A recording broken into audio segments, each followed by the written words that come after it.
beaucoup, Richard. Écoute, première question, comme je te disais, moi je te connais, mais pour les personnes qui vont nous écouter, pourrais-tu te présenter? Oui, bonjour, je m'appelle Richard Biroko. Je suis un citoyen canadien d'origine burundaise. J'habite à Longueuil depuis plus de 20 ans. Donc, je suis un citoyen longueuillois, comme je le dis souvent. J'ai longuement travaillé à Longueuil comme intervenant. Et si je vais remonter un peu plus loin, j'ai longuement mon profil, puis mon parcours professionnel ou académique d'abord.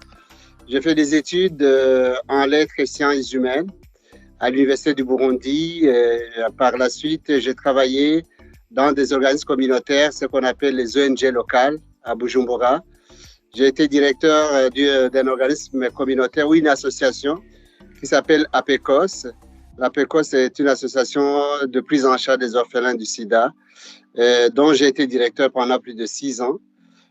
Par la suite, quand je suis arrivé au Canada en 2001, j'ai travaillé aussi dans le milieu communautaire. Donc, mon parcours, c'est vraiment dans le milieu communautaire. J'ai travaillé à Longueuil comme intervenant auprès des jeunes en difficulté dans un organisme qui s'appelle Macadam Sud. Par la suite, j'ai dû retourner aux études à l'Université Concordia, où j'ai fait un diplôme de 2e cycle en développement économique et communautaire.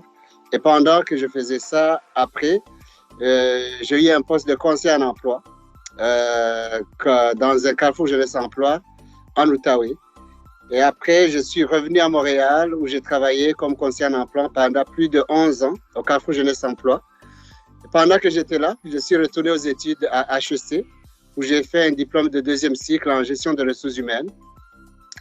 Et suite à l'obtention de ce diplôme, j'ai eu un poste de directeur général à l'entreprise Outique, où j'ai rencontré d'ailleurs Jean-Baptiste. Et par après, je suis retourné au Carrefour Jeunesse Emploi Bourassa Sauvé, dont je suis le directeur général en ce moment. Voilà rapidement mon parcours, aussi bien académique et professionnel. Merci beaucoup, Richard, pour ce partage, ce premier partage. Écoute, tu as parlé de ton parcours d'émigration d'un point de vue professionnel, mais au niveau des autres sphères de la vie, pour toi, est-ce que tu pourrais nous parler de ton parcours? Donc, au niveau de notre sphère de la vie, c'est que je suis un citoyen qui a beaucoup, qui focus beaucoup sur la qualité familiale, la qualité de vie au niveau familial, des valeurs familiales, c'est très important. Je suis marié et père de 3 enfants, dont la plus vieille étudie actuellement à l'université à New York. Ma deuxième étudie à l'université McGill et la plus jeune étudie actuellement à Longueuil, termine son secondaire. Voilà. Merci beaucoup. Et souvent, pour des personnes, des familles, l'appui de la famille est très importante quand vient le temps, parce qu'immigration veut dire aussi déracinement. Et la famille est le refuge. Richard, pourquoi avoir choisi le Canada et le Québec? C'est une très bonne question. Comme la plupart des gens le connaissent, mais pour moi personnellement, le Canada, je sais très bien que c'est un pays où les droits de l'homme sont très respectés. C'est une terre d'accueil.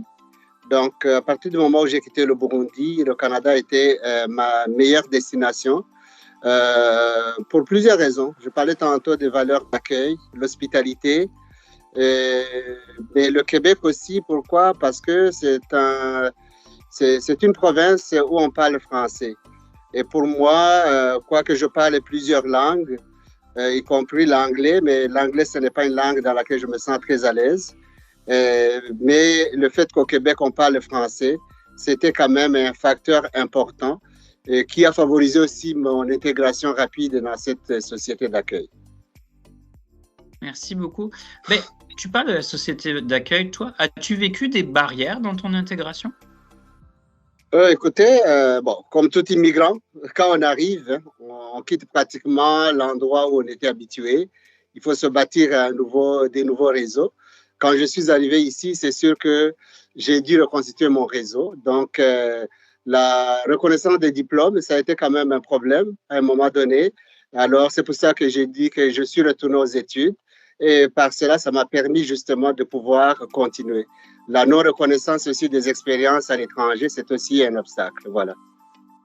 Avec le recul, Richard, comment tu regardes ton parcours au Canada et au Québec? Mon parcours, je pense que bon, je suis très content de ce que j'ai fait. Et si c'était à refaire, je pense que j'ai quand même fait un parcours très intéressant. Donc, je n'ai pas eu vraiment de barrière particulière. Richard, quelle importance accordes-tu au mois de l'Histoire des Noirs? Pour moi, le mois de l'Histoire des Noirs, en tout cas, c'est quelque chose qu'on doit célébrer. Le mois de l'Histoire des Noirs nous permet de nous rappeler l'histoire des personnes noires. Ça permet aussi de nous rappeler qui nous sommes, d'où on vient et surtout où on veut aller. Donc, quand on célèbre ce mois, je me dis que c'est l'occasion de parler des personnes qui ont marqué les communautés noires, des personnes aussi qui ont contribué à la transformation sociale. C'est pour ça que pour moi, quand on a cette occasion, c'est important de mettre à l'honneur des modèles, des personnes qu'on peut considérer comme étant des modèles dans la société, mais surtout pour inspirer les plus jeunes. Parce que les plus jeunes, souvent, ils n'ont pas de référence. Mais en parlant du passé, ça nous permet de bien construire le présent, mais surtout aussi de nous orienter dans le futur.